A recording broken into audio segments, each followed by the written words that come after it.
রাজশাহী ভার্সিটিতে অধ্যয়নরত শারীরিক শিক্ষা ও ক্রীড়াবিজ্ঞান বিভাগের শিক্ষার্থীদের ছোট্ট ছোট্ট সোনামণিদের সবার প্রথমে স্বাগতম জানাচ্ছি। তো সামনে যেহেতু পরীক্ষা, আমি একটা সাবজেক্ট নিয়ে কথা বলবো, সেটা হচ্ছে অর্থনীতি, যেটার ইংলিশ প্রতিশব্দ হচ্ছে ইকোনমিক্স। তো এখান থেকে একটা কোশ্চেন আসে আমাদের যে প্রথম চ্যাপ্টার, অর্থনীতি কী, অর্থনীতির মৌলিক বিষয়বস্তু, অর্থনীতি পাঠ্য গুরুত্ব।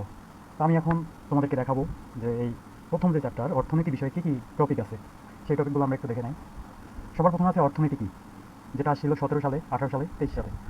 বলে রাখি, এখানে 17 সাল থেকে শুরু করে 24 সাল পর্যন্ত যা যা কোশ্চেন আসছে সব কিছু সুন্দরভাবে অ্যানালাইসিস করা হয়েছে এবং এখানে খাতায় তোলা হয়েছে।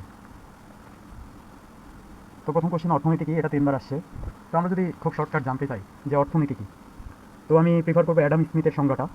অ্যাডাম স্মিথ বলেছিল যে অর্থনীতি হচ্ছে এমন একটা বিজ্ঞান যা কী করে, যা জাতিসমূহের সম্পদের প্রকৃতি এবং তার কারণ অনুসন্ধান করে। তোমরা নিজেদের মতো দিতে পারো, যার যেটা ইচ্ছা। কারণ মার্শাল বলছে, মার্শালের একটা সংজ্ঞা আছে, অ্যাডাম স্মিথের সংজ্ঞা আছে, আবার এমনি নর্মাল সংজ্ঞা আছে। তো আমি প্রিফার করবো যে অ্যাডাম স্মিথের সংজ্ঞাটা, অর্থনীতি হচ্ছে এমন একটা বিজ্ঞান যা কী করে, জাতিসমূহের সম্পদের প্রকৃতি এবং তার কারণ অনুসন্ধান করবে। এরপর এটা একটা হট টপিক, 2 নম্বর টপিক আমরা দেখতে পাচ্ছি অর্থনীতির মৌলিক বিষয়বস্তু, যা টোটাল আসছিল 5বার। 17 সালে আসছিল, 18 সালে, 19 সালে, 20 সালে এবং 23 সালে। আশা করি এবারও আসবে।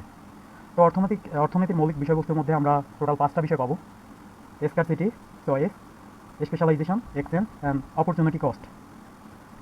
তো প্রথম বিষয়টা হচ্ছে দুষ্প্রাপ্যতা। এখানে টোটাল 5টা বিষয় আছে, যারা বাংলায় লিখবা বাংলায়, ইংলিশে লিখতে চাইলে লিখতে পারো। দুষ্প্রাপ্যতা বিষয়টা কি? দুষ্প্রাপ্য বিষয় বুঝতে হলে তোমাকে বুঝতে হবে যে অভাব, আমাদের যখন অভাব পড়ে, অভাব কখন পড়ে?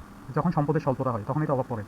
এই অভাবের তুলনায় সম্পদের যে স্বল্পতা, অভাবের তুলনায়, আমি আবার বলি, অভাবের তুলনায় সম্পদের যে স্বল্পতা, সেটাকে বলা হচ্ছে দুষ্প্রাপ্যতা। এরপর আসছে নির্বাচন। নির্বাচন কাকে বলা হচ্ছে? আসলে দুষ্প্রাপ্যতার জন্যই কিন্তু নির্বাচন করার প্রয়োজন হয়। এই যে দুষ্প্রাপ্যতা, এই বিষয়টার জন্য আমাদের নির্বাচনের প্রয়োজন পড়ে। তো নির্বাচনের আমরা সংজ্ঞা দিতে পারি এভাবে: দুষ্প্রাপ্য সম্পদ দ্বারা কোনো গুরুত্বপূর্ণ অভাবগুলো আগে পূরণ করা হবে, তা নির্ধারণ করা বা চিহ্নিত করাকে কী বলা হচ্ছে? নির্বাচন। তাহলে দুষ্প্রাপ্য সম্পদ দ্বারা কোনো গুরুত্বপূর্ণ অভাব বা কোন কোন গুরুত্বপূর্ণ অভাবগুলো আগে পূরণ করা হবে, সেটা নির্ধারণ করাই হচ্ছে কি? নির্বাচন। এরপর বিশেষীকরণ আছে, বিনিময় আসে, সুযোগ ব্যয় আসে। এগুলো পড়ে নিবা নিজ দায়িত্বে। তো এটা একটা হট টপিক, এটা আসবে, এবারও আসবে আশা করি। এরপর আমাদের বইয়ের টপিক ছিল অর্থনীতি। অর্থনীতি পাঠের গুরুত্ব, পাঠের গুরুত্ব থেকে আসেনি একবারও, বলা যায় না এবার আসবে কিনা। তো যাই হোক, এরপরে আমাদের টপিক আসে যে মৌলিক অর্থনৈতিক সমস্যা, ফান্ডামেন্টাল ইকোনমিক প্রবলেম। এই ফান্ডামেন্টাল ইকোনমিক প্রবলেম 4বার আসছে, 17 সাল, 19 সাল, 20 আর 23 সালে। এখানে এই অর্থনৈতিক সমস্যা, ফান্ডামেন্টাল ইকোনমিক প্রবলেমের মধ্যে আমরা পাবো যে কী উৎপাদন করা হবে, কীভাবে উৎপাদন করা হবে এবং কার জন্য উৎপাদন করা হবে। এই টপিকগুলো পড়লেই মোটামুটি এখান থেকে আসার সম্ভাবনা 90%। তো সোনামণিরা, এরপর আরেকটা টপিক, সেই টপিকটা হচ্ছে যে মৌলিক অর্থনৈতিক সমস্যার সমাধান।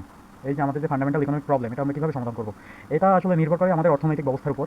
এখন বিভিন্ন দেশে, বিভিন্ন সমাজে, বিভিন্ন রাষ্ট্র ব্যবস্থায় বিভিন্ন ধরনের অর্থনৈতিক ব্যবস্থা আছে, যেমন ধনতান্ত্রিক, সমাজতান্ত্রিক, মিশ্র। ঠিক আছে? তো ধনতান্ত্রিক, সমাজতান্ত্রিক, মিশ্র, এই অর্থ ব্যবস্থাগুলো বললে আমরা এখান থেকে সুন্দরভাবে অ্যান্সার করতে পারবো। এর বাইরে যদি কোনো কিছু আসে, তাহলে এই উৎপাদন সম্ভাবনা রেখা থাকবে, উৎপাদন সম্ভাবনা রেখার বৈশিষ্ট্য থেকে আসতে পারবে। তো এখানে 4টা টপিক ছিল, 4টা টপিকের মধ্যে আবার সূচক ব্যয় আছে। এই সূচক ব্যয়কে আবার ভাগ করা হয়েছে ক্রমবর্ধমান সূচক ব্যয়, ক্রমহ্রাসমান সূচক ব্যয় এবং স্থির সূচক ব্যয়, আর দুষ্প্রাপ্যতার সংজ্ঞা। তো এই হচ্ছে আমাদের প্রথম অধ্যায়, অর্থাৎ একটা একটা কোশ্চেন, এখান থেকে একটা কোশ্চেন আশা করি সবাই পাবে। এই একটা কোশ্চেন নিয়ে আমি আলোচনা করলাম। এখান থেকে ইম্পর্টেন্ট অর্থনীতি কী, অর্থনীতির মৌলিক বিষয়বস্তু, তারপর হচ্ছে মৌলিক অর্থনৈতিক সমস্যা, আর মৌলিক অর্থনৈতিক সমস্যা কীভাবে সমাধান করা যাবে। তো আজকের ক্লাসটা এখানেই। আজকের মতো টাটা, বাই বাই। সোনামণিরা, সবাই পড়াশোনা করো।